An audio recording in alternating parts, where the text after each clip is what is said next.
All right. Good evening. Another wonderful edition of NBBF Insta Live. I won't call it a program. An avenue to bring the major actors, which are the players for the Tigers and also the Tigers, trying to bring them closer to Nigerians, home and abroad, and also their fans. Trying to create content to fill in the gap while we sit out the coronavirus pandemic, and while we try to fight it, because for us here, basketball never stops, and so we try to engage our fans on and off the court to ensure that they stay in tune with the latest and trending happenings around the world when it comes to Nigerian basketball players. You can keep in touch with us on Facebook, on Twitter, and also on Instagram at NBBF Online. Uh, Basically, for all our social media and just at NBBF Online for Facebook, for Instagram, and also for Twitter. Today, as we have said, we've agreed we'll be having Basconia player, Basconia of Spain's player, Michael Eric, joining us for today's edition of MBBF Insta Live. And we'll be talking about his background, his growing up, his movement to the US, how he left football for basketball, and the journey so far. So any moment from now, I think he should be joining us for this freaky and fabulous Friday edition of NBBF Insta Live session, so to take us through the process of coming from where he started from. Most people didn't know that he grew up in Mushin. Most people didn't know that he was born by one of the Nigerian football legend, and also several award-winning coach in the person of Joe Erico, that most of us refer to as Jogo Bonito. But all these things will be we'll be talking about this evening, and then how that impacted on his life growing up under a professional. At any time, were there battles for his attention by football or basketball, or probably education, to as a young man growing up in Nigeria, we mostly believe that where we mostly believe that everything is all about education. We have him online now, and let's connect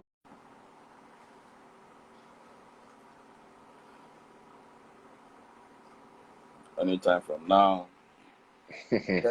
Tifo, Shaman, how you I'm doing? I'm good. What's in the apple now?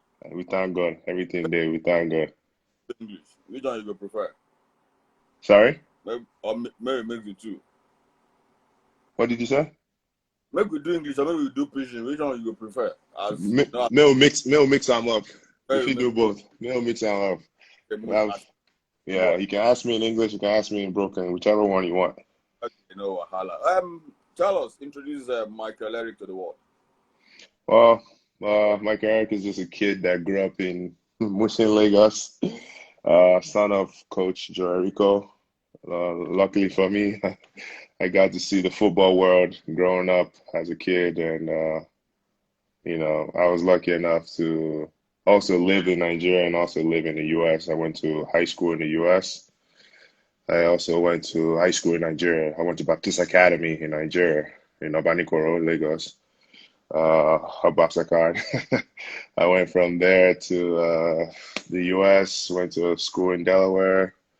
From Delaware, I went to a prep school in Exton, Pennsylvania. Then I did my college years in Temple University in Philadelphia. Yeah. Um, your relationship with football.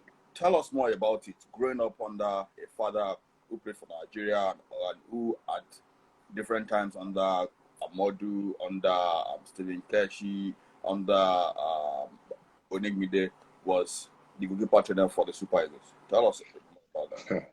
It was good. It was one of those, now that I'm older and I'm a professional athlete, one of those unique situations I took for granted, as a kid.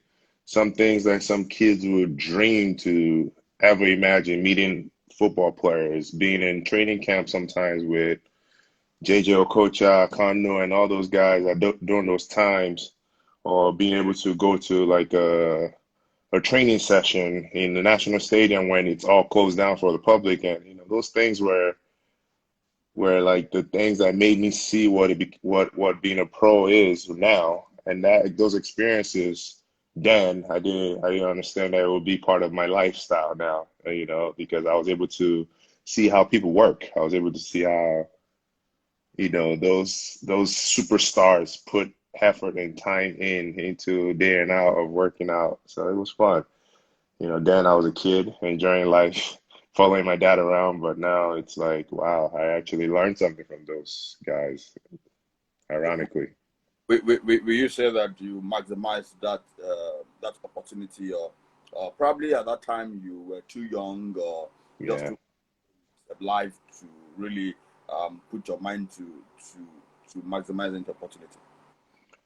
I could have really maximized the opportunity, especially if I had a chance to play football and be and follow my father's footstep. I had every tool I could need. I had every resources I could have needed. Chances of being able to play, at the local league or something if I wanted to. If I wanted a football, I'll be able to get football. If I wanted football cleats, I'll be able to get cleats anywhere. Little things I could have used it. I could have maximized that opportunity of having a father as a coach, a soccer coach, and all those things. Unfortunately,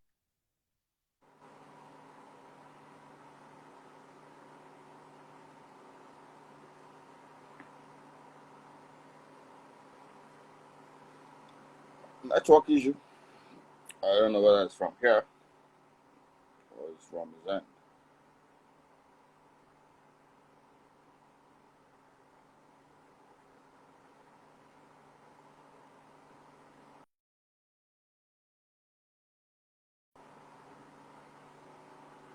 Ooh, we lost him. We'll try and reconnect and see and take it from where we were. Let's hold on a bit. Sorry about that. All right, I think he's back.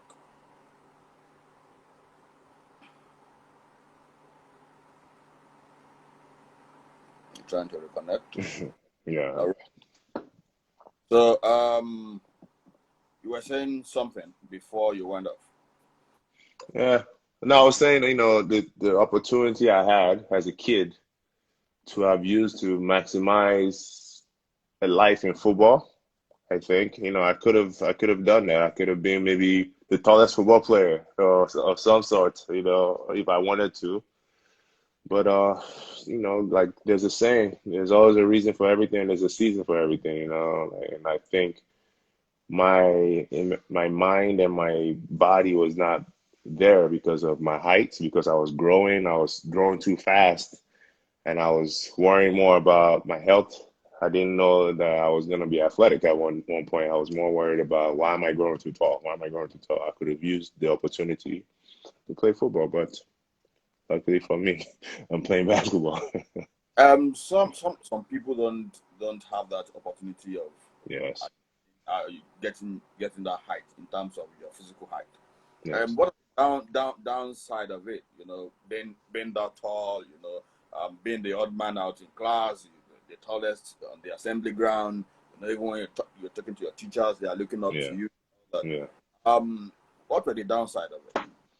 I think that the downside also comes with the positive side, because the downside were more, you were always the cause of attention.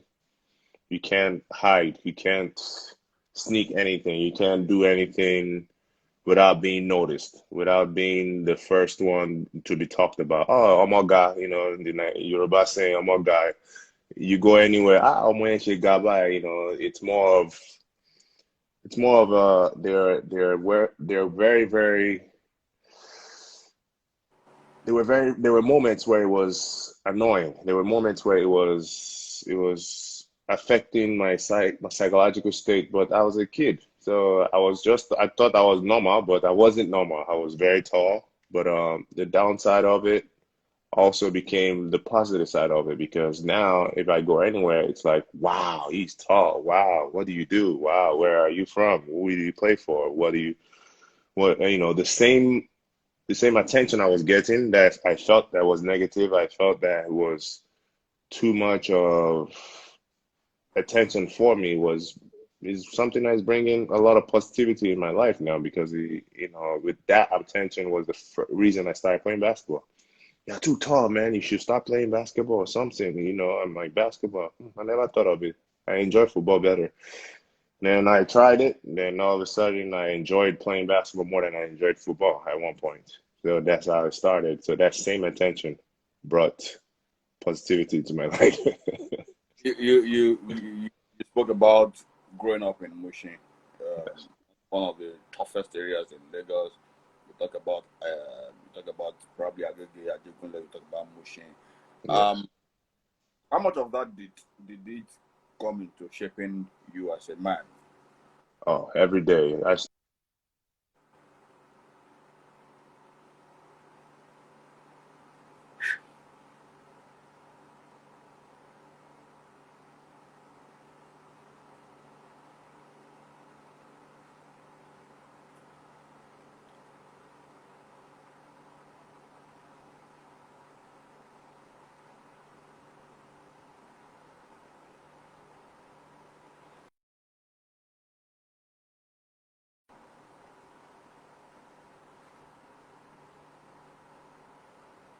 Sorry, network issues.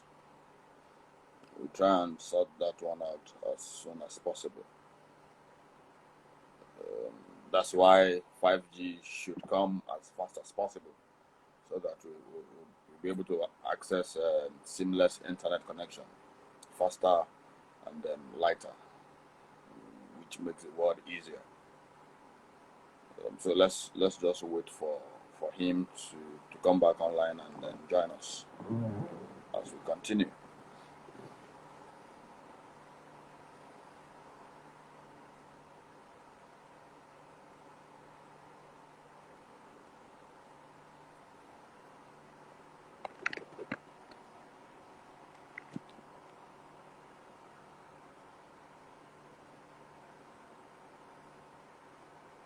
Um, just a quick recap of what we've discussed so far. We've discussed about his growing up in Nigeria, went to Baptist Academy before going back to the US, and or going to the US. He's back with us now. He's back with us. You sure say now you land you there or you there somewhere? At this space, like say, it Because the dey net rain for here. it rain, eh? It dey So rain, so maybe spread the internet is it's the spread nonsense. the spread what's it called now? The antenna. Yeah, yeah, yeah. Um, Hopefully. we were talking about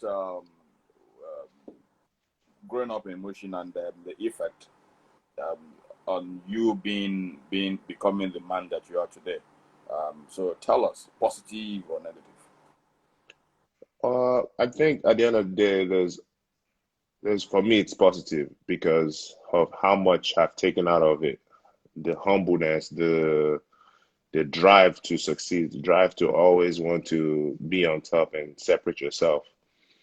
As in, we know a lot of places like Mushin or a place like Ajegunle, Agege, Oshodi. Everyone has talent. Everyone there's, but the opportunity to leave is not given to us.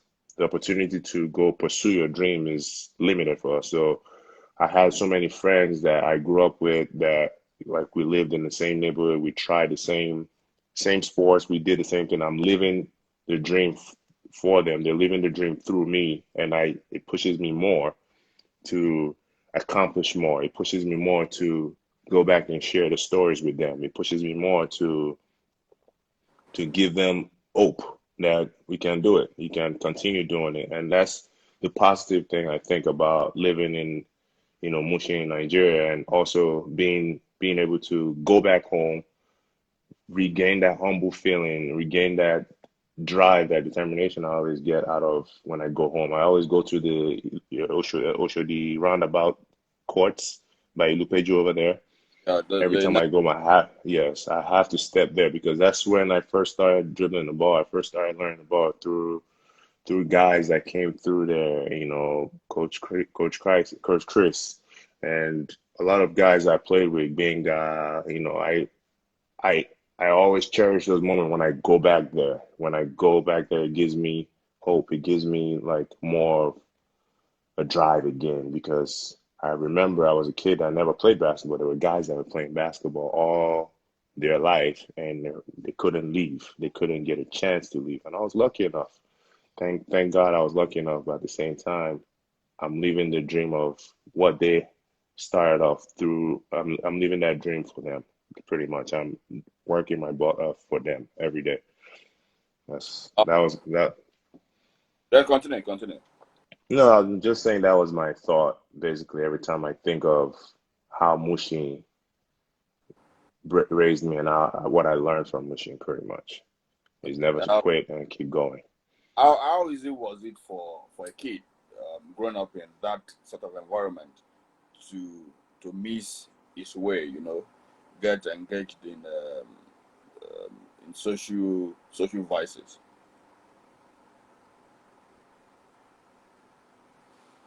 Whew. Network issue again.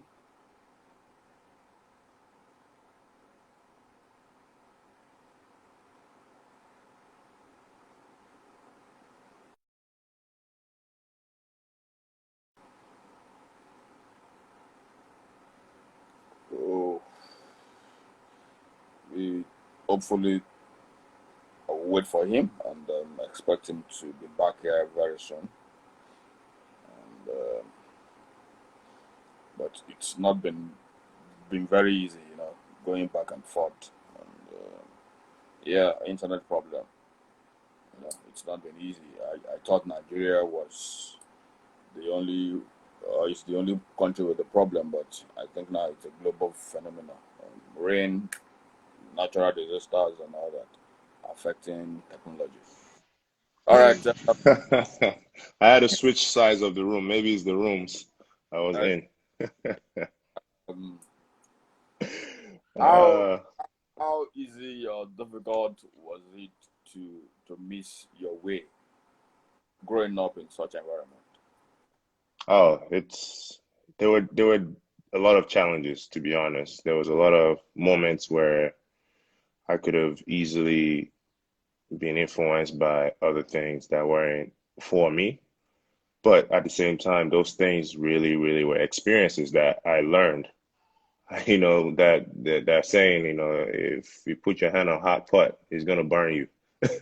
So you will learn from it not to put your hand again there. But there were so many instances when I was growing up. I hung out with the wrong crew sometimes. Sometimes I was in trouble a lot. There were so many instances where I was also trying to be a church boy, but at the same time, these are experiences. These are life lessons. These are things that environment is just shaping me to be. I can pretty much adapt in any way you throw me. That's what I learned from the the the the part of living in that environment because then I can adapt anywhere. You can throw me anywhere in the world, I'll adapt because I'm from Lagos, I'm from Mushi, where we're taught to adapt, we're raised to learn, you know.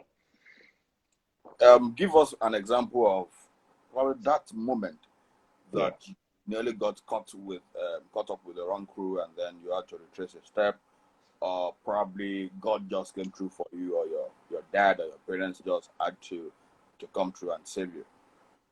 Oh yeah, there were moments like that, I'll give you a moment when I don't know if you remember this incident that happened between schools, Baptist Academy and Ilupeju College. There When this was got the when they thing, were fighting across the Abanikoro Road or Ikorodu Road, when they were throwing bottles and all this stuff. at that time I was a young teenager. I was very young and very ambitious, I guess. I was tall. I had a little muscle because I've been going to the gym. So I thought it was the best time to to show my height, to gain respect from my peers at that time. So I joined the fight. I think I remember. Only a few people in my life knows about this. I did join the inter-school fight where that made headlines in the news and made national news because it was very dangerous. We put a lot of people's lives at risk, people, especially people that were driving on the Ikorodu Road. We were throwing bottles, stones across the highway because we didn't like each other. We were fighting, we were chasing each other. I remember I was part of those guys that thought he was doing something based on his teenage years because I was looking for acceptance from my peers.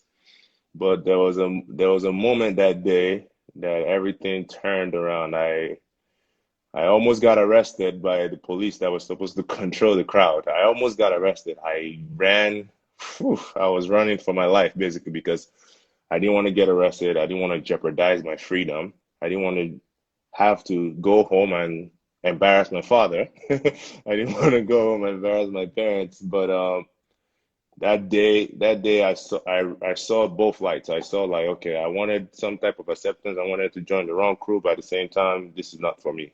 At the same time, this was not what I envisioned as being a man. This was not for me because then I had to be looking over my back every time and running away from what?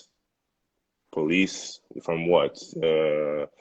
Someone that is looking for the wrong crew. So I ended up focusing more on sports that I can put my adrenaline and my teenage hormones into. So I think it was that moment basketball really became very, very, very. It was that moment basketball joined my life pretty much because guys around me that were also thinking the same way. I know I'm not a bad guy. I'm not a gang. I'm not a this and that. Also started looking into football and basketball and other things, and that was the moment we all changed our. I think yeah, and that moment really changed my life.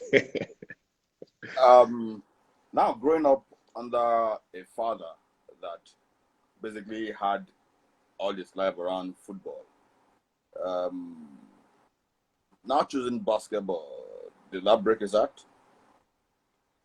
I think so. I think he did, but he's always been supportive of every one of his kids. With four of us, everyone had their own lane, and he was very supportive of the educational piece. His first thing was get a degree in college. That's his first major thing.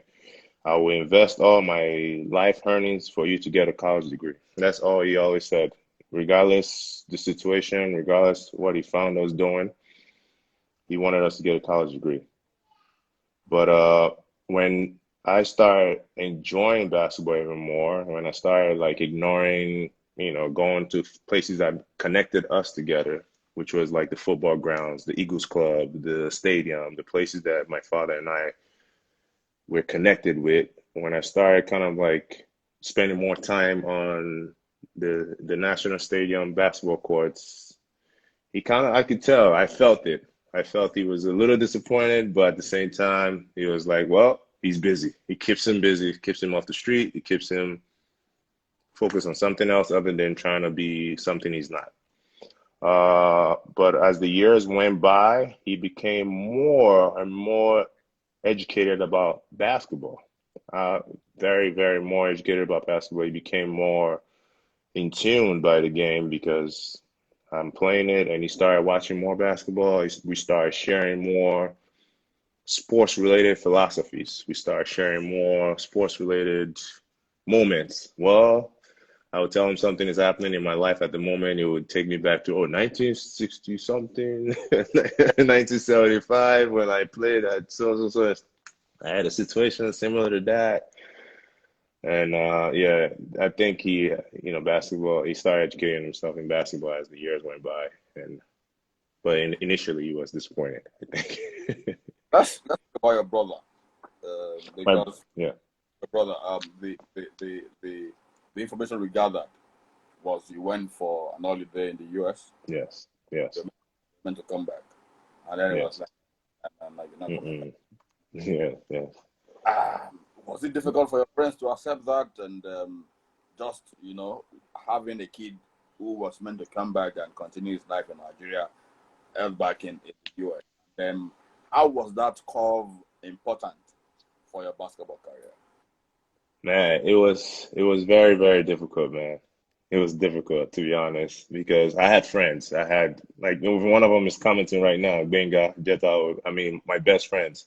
We grew up, we did a lot of stuff together. I looked up to them, and all of a sudden, boom, I leave everything in Nigeria, not coming back, not being able to see them for a while.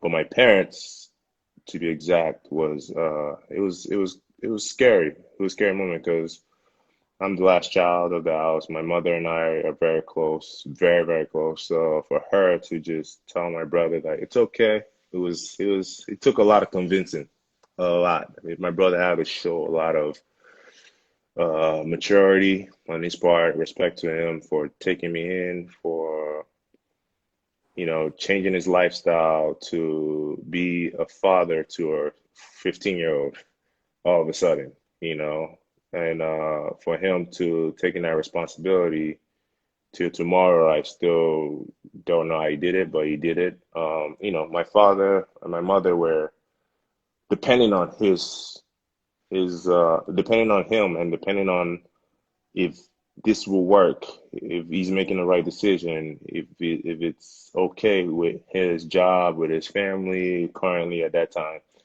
So it was tough, to be honest. It was really tough. It was more of a trust and faith in God, to be honest, because you're leaving a kid that was right in between his teenage years of not knowing what he wanted to do or what he wants to do to just live in America with another kid.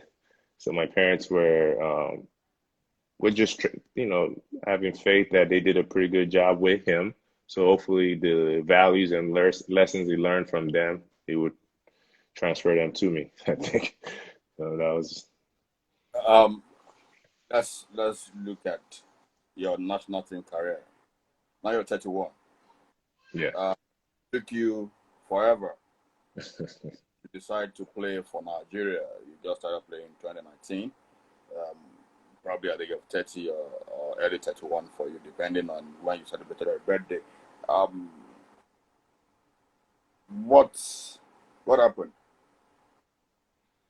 A series of events, to be honest. More of having longevity in a career, more of focusing on what the body needed, to be honest, because some athletes, as an athlete, we do focus on what our body needs, especially having a long season. Most of the time, I play a 10-month season in Europe, and the next month after that is supposed to be our rest. Then the next month after that is supposed to be training and get ready to go back to Europe in August. But the windows for the national team thing, I'm not saying that it was bad for me. It was the decision I made because of how my body was feeling at the moment. It was perfect for some other players that finished early in the seasons, that finished maybe in April. It was perfect. They already had their month of rest, a few weeks of rest, and jumped right into going to national team window callings. And I had opportunities. I was in Orlando training camp with the guys, I think in 2013. And at that moment, I was dealing with a severe fracture in my knee. I had to go back home to wait 6 weeks to wait to heal. By the time 6 weeks came, they were getting ready to go to, I'm trying to remember what tournament that was. I can't remember at the top of my head right now, but when we got ready for the tournament, I was Africa. healed up. I think, yeah, one of them. I was healed up. I was ready to go. I called up the guys to see if I can still join. They said, well, they already selected the team. And I understand. As a professional, I understand, you weren't there along the way. You only started in the beginning. So I took a step back to realize that, okay, I need to have longevity first. I need to secure my career first too, also because some situations where at that time there was some situation where there wasn't insurance with the health things and a lot of speculations. There was a lot of things that were really, really in between those decision making. Then, as of last season, I have already played a pretty good seasons in Europe. I felt it was right to try to represent Nigeria. I spoke to Big Ike. I spoke to Epe Udo. I spoke to, my other friend Stan Okoye and all these guys kind of like, hey man, I know you've been playing with the national team for a few years now. How has it been? And they said good things. They said, we're improving, we're changing the culture each year, we're doing better each year, and each window we're getting better at something. And I said, okay, maybe this is the summer I should do it because I felt comfortable. But those other windows, the Olympics, the past Olympics, I didn't feel comfortable as a professional athlete at that moment because I was in season till the last minutes of the season sometimes, trying to win a championship. I was in season till the last minutes of the season sometimes, fighting for a playoff spot. And those things take a toll on your body, especially after the season. You have to rest because before you know it, August comes, you're going right back to training camp to go play. So there's no excuse, but it was more of a personal decision for me to just try to have longevity in my career first, stabilize myself, stabilize my family, and understand that I can make national team if I put my heart to it. At those moments, I didn't put my heart into it yet. So let's go back a bit. Yeah. Buy your first basketball shoe, and who got it for you? My first basketball shoe, I bought it in Yaba and Ben Down Select. I'm not joking. This was in How much? 2000. How much? I remember it was expensive because nobody was carrying size 15s then. And I remember we bought it for 350 naira in Yaba then in 2013. My father and I, this is how my father did. He parked somewhere under the bridge in Yaba and he said, I'll wait for you. I went with my cousin, who I called my family friend, close family friend, Bugebake. I went with him. We walked all through Yaba to find size 15. There were some sports companies, guys that were there that would bring shoes from the US or trade shoes. They talked about they have size 15s. By the time we got there, they already sold out. So it took me about literally 2 hours for me to find a black Tracy McGrady Adidas size 15s. And it wasn't because I was looking for a Tracy. I was just looking for a basketball shoe that would be comfortable for me for the moment. And after that day, luckily enough for me, I was able to travel to London for the first time or second time in my life at that time. And I came back with another pair of shoes, and I brought some pair of shoes for my friends also that were in the Ilukoju Stadium because I knew how hard it was to find size 15s. And yeah, now my first pair of shoes was with my cousin Boogie and my father. We dropped at Yaba. Looking at this experience, how much of contact do you still have with your people back home at the Lukoju Court, Mushin, National Stadium, people that were part of your growing up the first 15 years of your life? Man, the crazy part is I have a lot of contact with them over the years. We were all focusing on our lives and we were all kind of reducing the contact. Then when I went back this summer to the national team and I was back home and we all picked up from where we left off again. So like we do daily texting sometimes. Some guys will randomly text me out of nowhere. We'll talk about random stuff. And we'll talk about the situation now, pandemic, the situation before Kobe Bryant, like that continuity of friendship continued after we reconnected again this summer, seeing them face to face, seeing the struggle, seeing the life again. And the humbleness. I went back to the courts. I went to go see the guys that I saw. They were, they're still playing for recreational purposes, but most of them are doing great in their life also. They're also fathers. They're also husbands now. They're adapting to what they can give back to the community or what the community can give them, and stuff like that made me reconnect with these guys again. And I'm also glad I have friends that I can rely on back home. And my guys. One of your guys said you gave him a size 15 too. Yeah, yeah, yeah, to put some socks in it.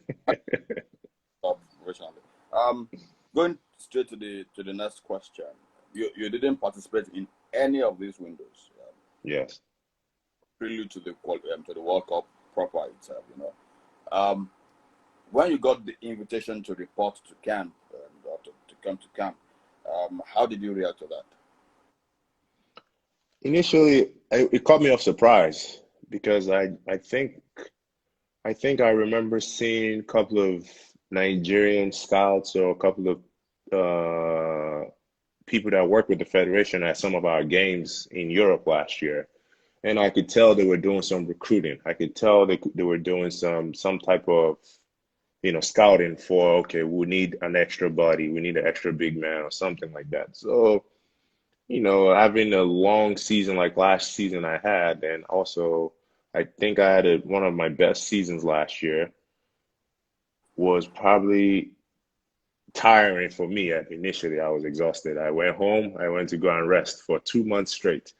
Then I got the email from the sports manager for the basketball team. I got the email. I was contemplating. I was thinking twice. I was like, is this possible that I can do this? Because now I have to get back to my new team in September or August at that time. But like I said, when I spoke to Ike, when I spoke to, Ape, we kind of train together sometimes in Dallas.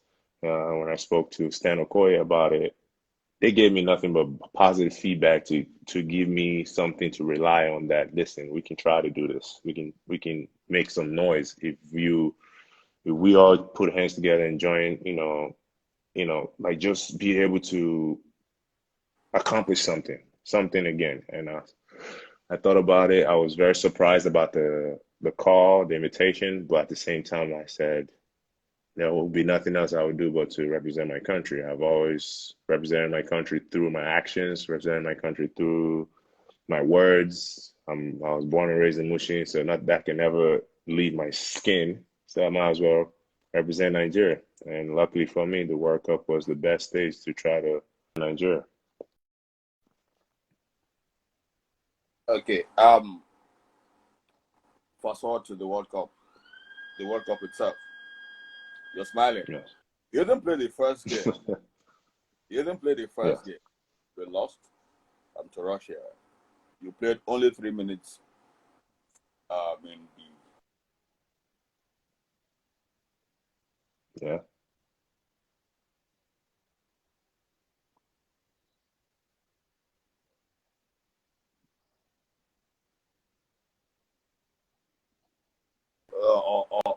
okay. How was it for you?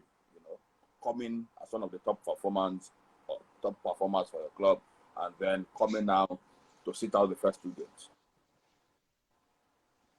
Uh, it was frustrating to be honest, but we had to a reality check after that second game as a team. We had a reality check. We hashed things out. We talked things about what could have been better, what we could have done, and I think for me, I used that not the opportunity of not playing in those first 2 games as fuel. I think because it felt like I felt personally like I could have helped in some way, and I feel like my teammates also felt that way as well. But I had to back that perception up. I had to make sure that my teammates would say, "Wow, okay, this is the reason why we were right. He should have been playing, or some sort, or he should have played more."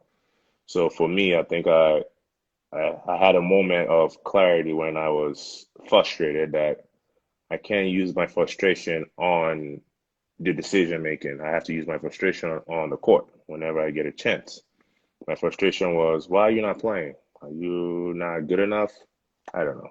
But when I got the chance to play, I used the frustration on the other team. So luckily for us, we got the win. Luckily for me, I was able to impact the game very well, and I was able to get my teammates to understand that I'm here also to help. I'm not just here to be a camp body or just to sit on the bench for the national team. And we all shared mutual respect right after that game, and we were like, let's take it all the way. From there, we focused and we locked in, and I mean, the game spoke for itself after that Japan game, no, Korea game. So that's how it worked because we hashed out things in the locker room. We talked about things as a unit, and we figured things out what we needed to do to overcome the adversity we had those first two games. You just signed for a new club. You signed for a new club in July. The World Cup was Yes, in August. Then yes. you were not playing the first two games. Were you thinking, man, am I here to get messed up, or why are they not playing? What would my new employers be thinking of? Were those things coming to your head? Oh, yes. I mean, as a professional athlete, it does because the world wants to see what you can do. You're representing your country. My club was ready to see what they have or what they're trying to invest in, and they couldn't see anything in the world stage. They're like, wait, did we make the right decision or not?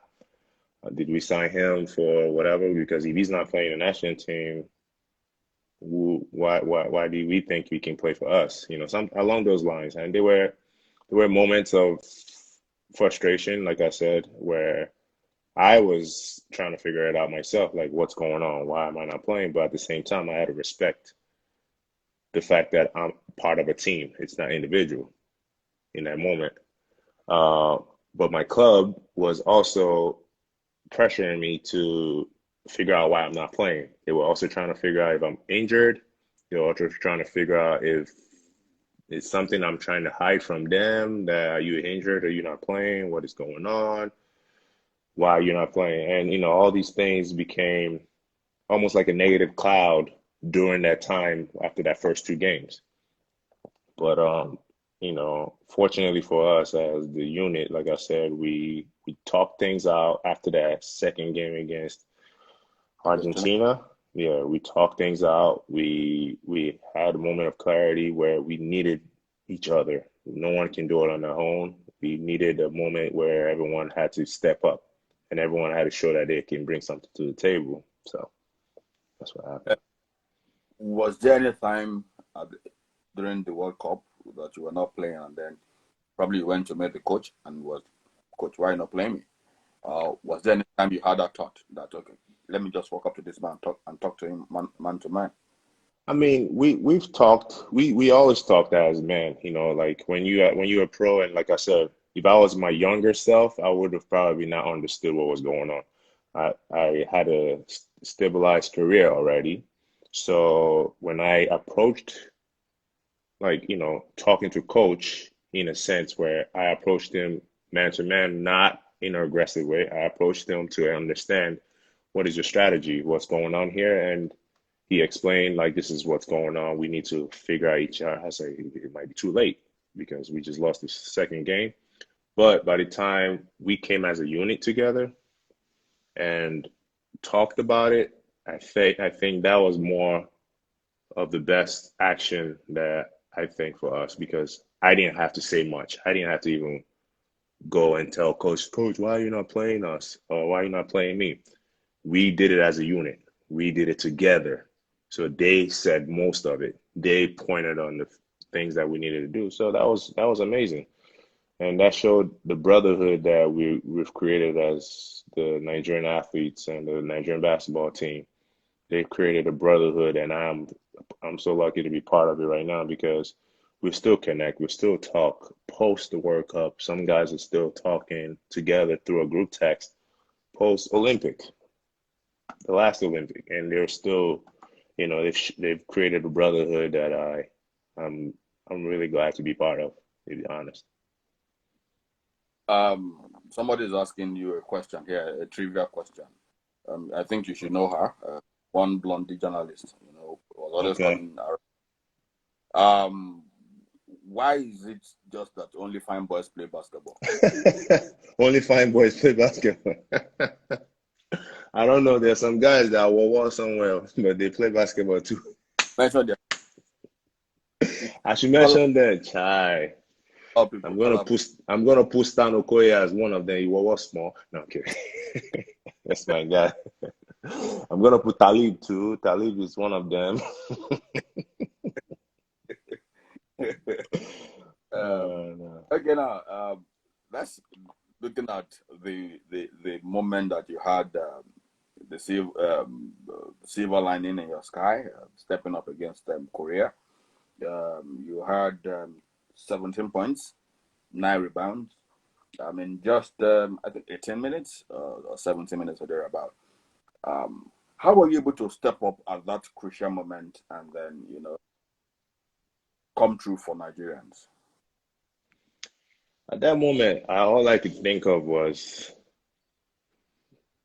respect, earning respect of my teammates, earning respect of the coaches, and all I could think of using my frustration against that team, my frustration of not being able to contribute in the first two games, and also not just coming here for nothing, trying to get something out of leaving my family and at home and being all the way in China by myself and being with another family. At least show that family you have something that you're worth doing. And I thought it was good because I channeled that frustration I had from those first two games into helping and into also being dependent on as well, being a good helper on both ends, defense and on offense.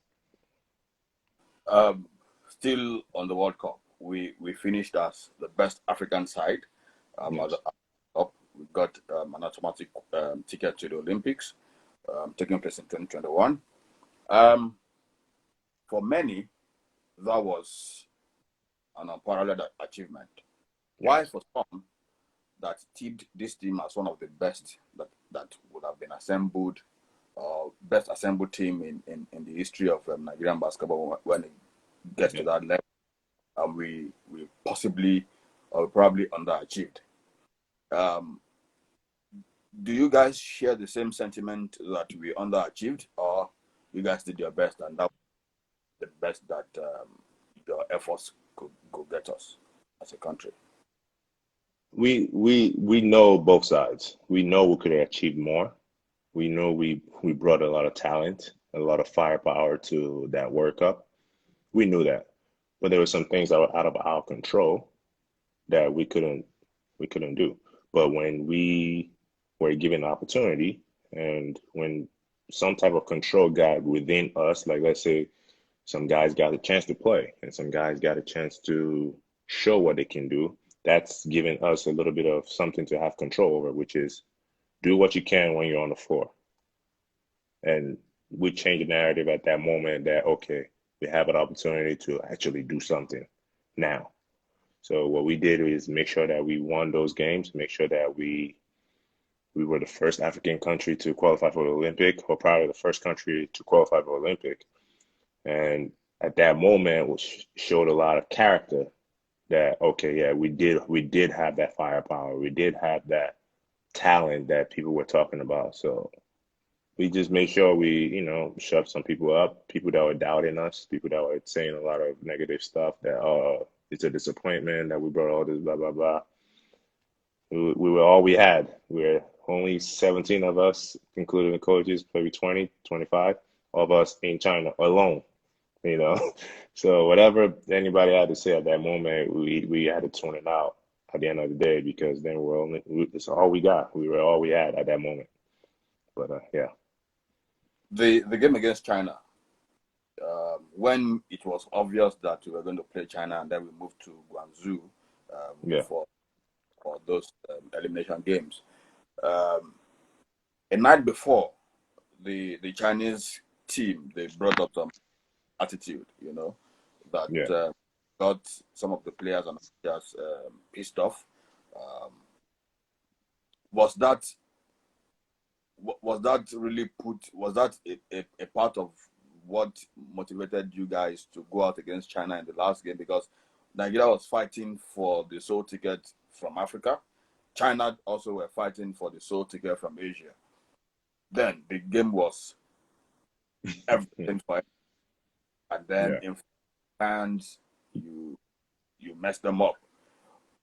Did anything happen? Probably coming together for lunch or dinner that probably motivated you guys to, okay, when we get to the cup, we see who's the boss.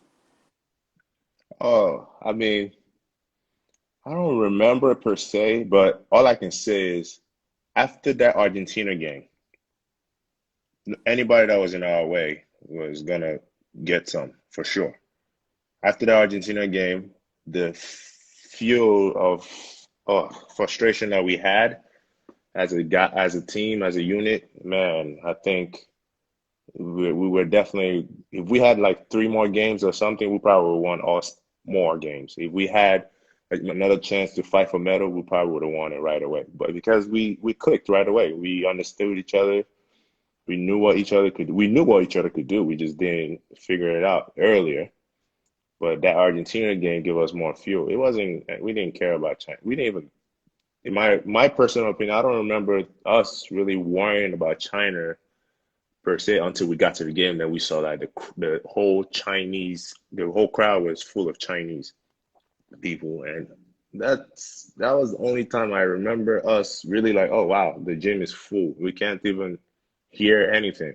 But before the game, I think most of us were more focused on, okay, what am I going to bring to the table now? I think, from my opinion, because that's what I was focused on. What am I going to bring to the table?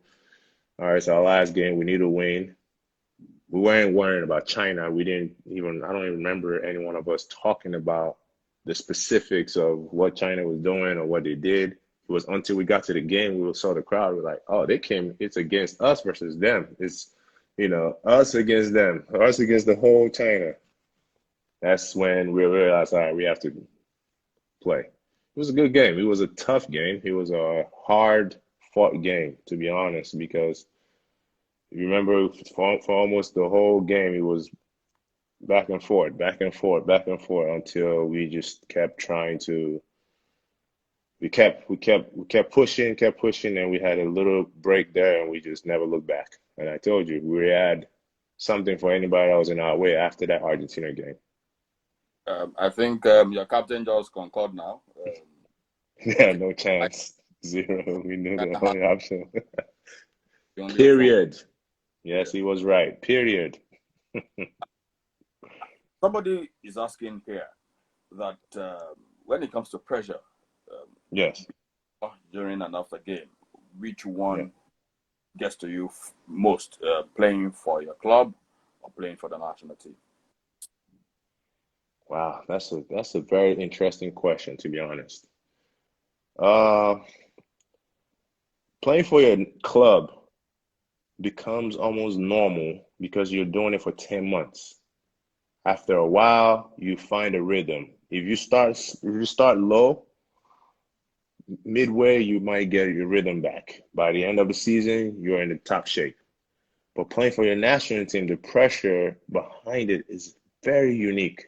For me personally, for the first time, it was very unique because I felt like I didn't want to leave anybody believing that I wasn't worthy to be on the national team. I didn't want to embarrass the country. I didn't want to, my family, everyone was supporting, everyone was watching from all over the world and watching us represent Nigeria, I think has more pressure in a little short amount of time. You have that month of competition that we had, or the weeks of training, the weeks of exhibition games, and all those things to represent your country, and that pressure is more than I think your club. Your club, you will figure it out. If your club believes in you, if you believe in your club, you will figure out how to handle the pressure in a 10-month span. But the national team, that's a different pressure, brother. Yeah. Um, the game against Russia. Yeah. Some said that game was winnable because at the point we were even leading. We led for better part of the game. Against Argentina, despite getting to the finals, we also stood our ground. Yeah. Uh, if you were to play the game against Russia or Argentina again, what would you have done differently as a coach? As a coach or as a player? Because I'm not a coach, I'm a player. As a Strategize differently, I think.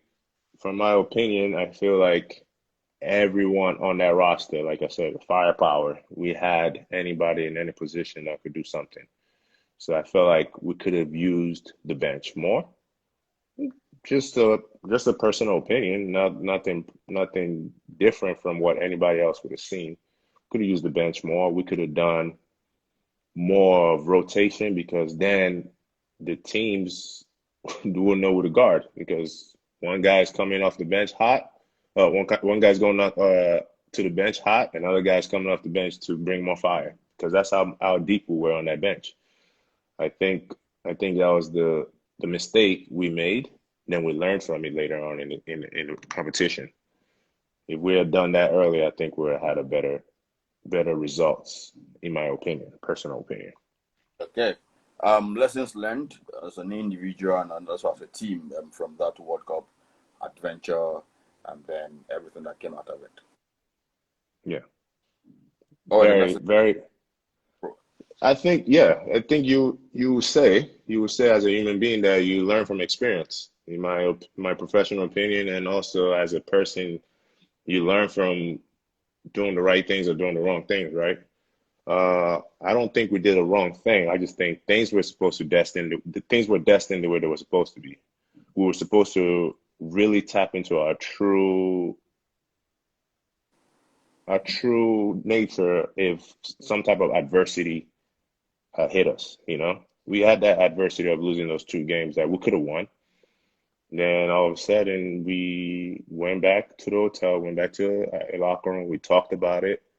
Then communication skills went to the roof. Like we became a lot closer. We became a lot more outspoken. Everyone was holding each other accountable right away.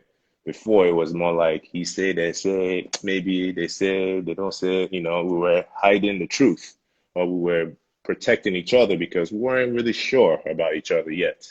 But the adversity brought out the skill, brought out the communication skill, brought out the strength out of us. It brought out a lot of great things from us that, to today we learned.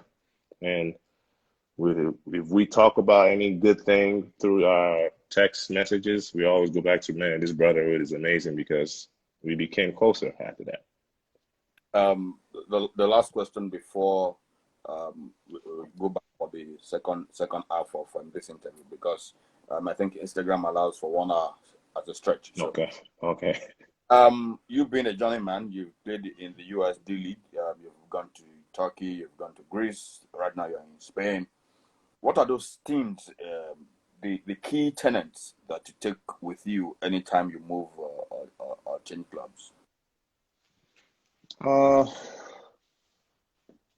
I think the most important one is discipline, and you have to stay disciplined when you oh yeah, for me, I think it's discipline because if you're not disciplined, you can be lost in this transitions, in this trying to adapt to a new culture, trying to adapt to a new team, if you're not disciplined enough, you're not gonna find your way because every team has a different routine, every team has a different mentality, every club has a different way of doing things, every country has a different way of doing things. If you're not disciplined, meaning be disciplined to yourself, keep your routine, keep your mentality and your positive mentality, and be sane while you're doing these things. This traveling around and this playing in different teams can make you go crazy sometimes because it's not easy. You're adapting every time you go to a new club. You're adapting to a new culture, a new team, new attitude from the fans, new situation from your new coach, your new teammates. You might go to a team where there's already the man on that team, and you're coming in and you think you can bring some other things, and he's like, nah, I'm the man here. You have to adapt to that. You have to be disciplined to